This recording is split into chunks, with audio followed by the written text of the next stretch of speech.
back on this thing. So what I decided to do is I cleaned it up. I pushed that air piece in there as far as it would go, and I glued it in there. You know, it's hard to fix something that was made wrong in the first place. So I've just glued it. It is what it is. It's a cheap Chinese aftermarket part that was made wrong in the first place. I don't know. I'm just trying to utilize it, use it, and not get too carried away with things. If it works, it works. If it don't, it don't. Yeah, bolt it down and see if it still rubs. If it does, I need to correct that. If it don't rub, we're letting her go. At least start it, run it, see what it does, you know. If the rewind's all crazy, then, you know, I'll do something. We'll get a OEM one. We just didn't want to spend that money if we didn't have to.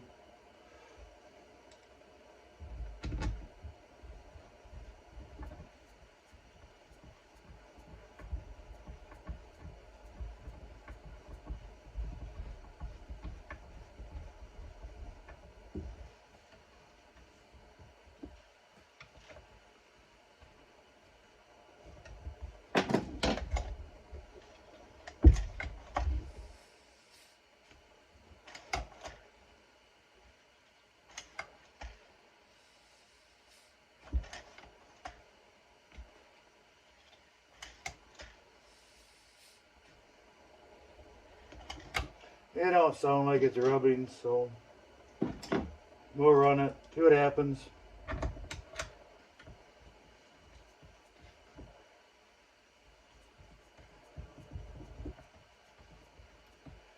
When it comes to aftermarket parts, I really don't care what it is. I don't recommend it, you know. It's like, well, how bad could it be? Well, the thing is, it can be pretty bad, you know.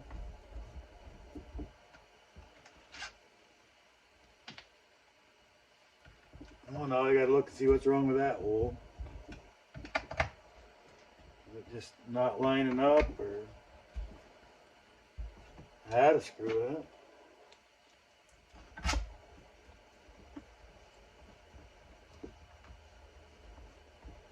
Yeah. Lined up now, I guess.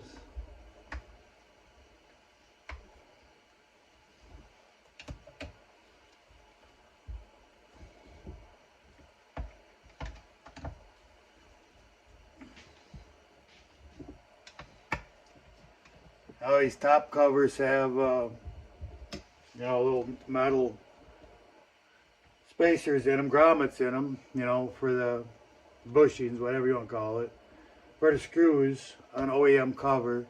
And I know a lot of the aftermarkets don't have any bushing in it at all.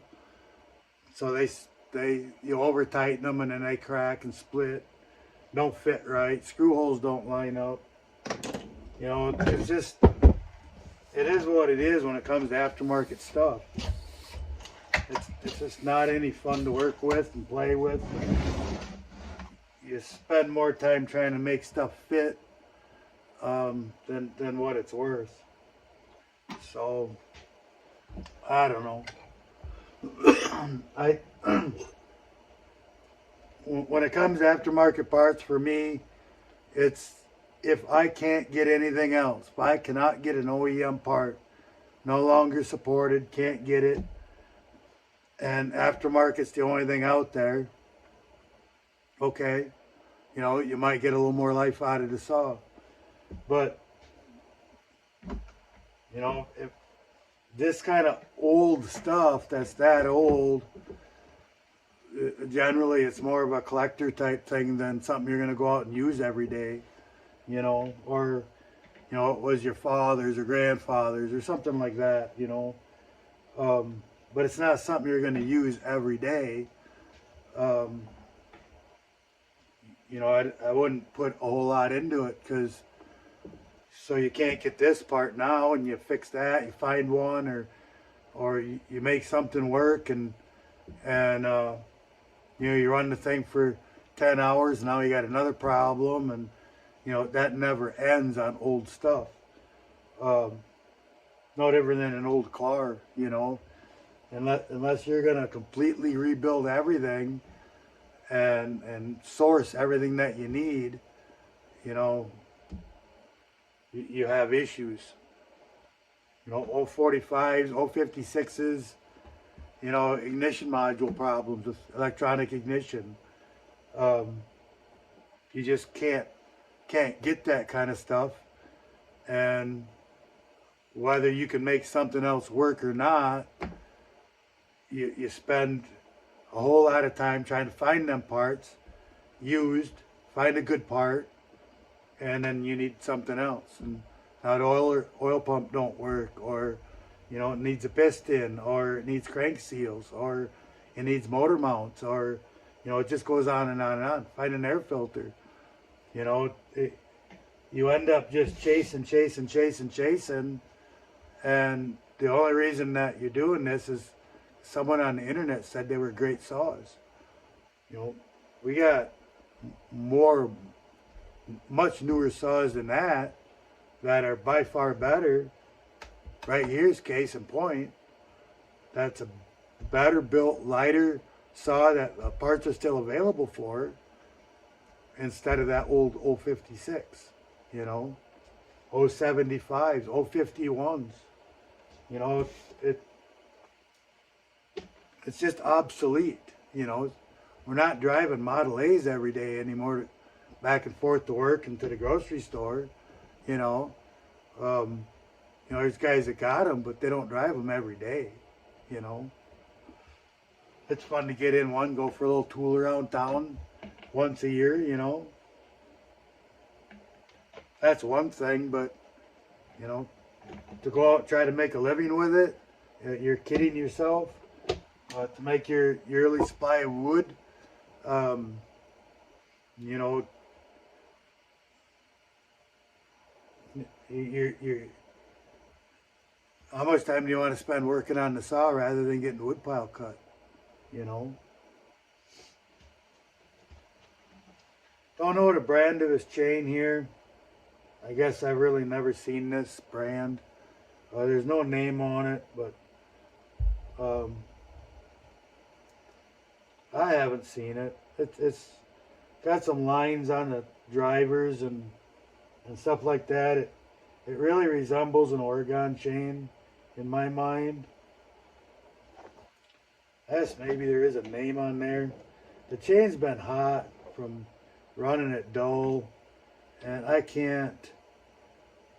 really can't read anything on it. It's got a 72 and some lines on the drivers.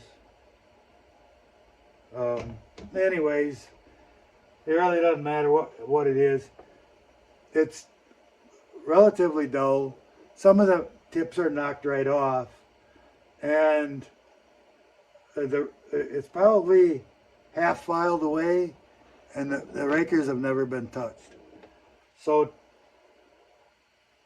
I'll have to take my time, and I'll hand file this and adjust the rakers to where they ought to be, or somewhere it's close.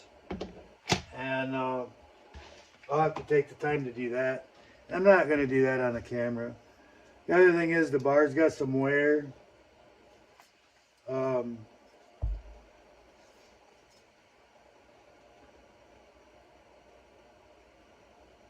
don't know. It's a the Windsor tip, Oregon tip. I don't know. Anyways, I saw a video where the guy's looking at a bar, and the whole bar had a blue hue to it, and he was talking about how that whole bar was hot from running a dull chain. You cannot heat this entire bar running a dull chain, but there is a heat mark right through here on this side of the rail. It's not on this side. You've been forcing the chain to cut. and the chain is wanting to cut crooked, so it tilts in the rail or in the bar groove, right? The chain tilts in there, and it puts all the force on one side, and that's creating this hot spot, and that wears the rail crooked, it wears the groove out, and dramatically shortens the life of the bar to run a chain that wants to cut crooked. Stop where your head, fix your chain, you know. So I'm going to do all that. I got a bar shop over in the other shop yet for chewing up bars. It's got a lot of wear on it. I'm going to take it over there, kind of clean it up a little bit, bring it back, sharpen the chain, go through all of that. And then after that, it's dark tonight. In the next couple of days, I'll get a chance to take this out and run it. And we've had lots of snow and rain and poor weather, and I need to find a new log to have something decent to cut on. So it might be a few days before I can run the saw, but we'll get that done at some point. And otherwise it's done.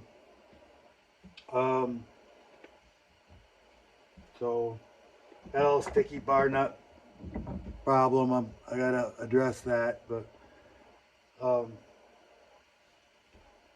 hopefully we're making good videos for you guys, and you like the content. So till the next one.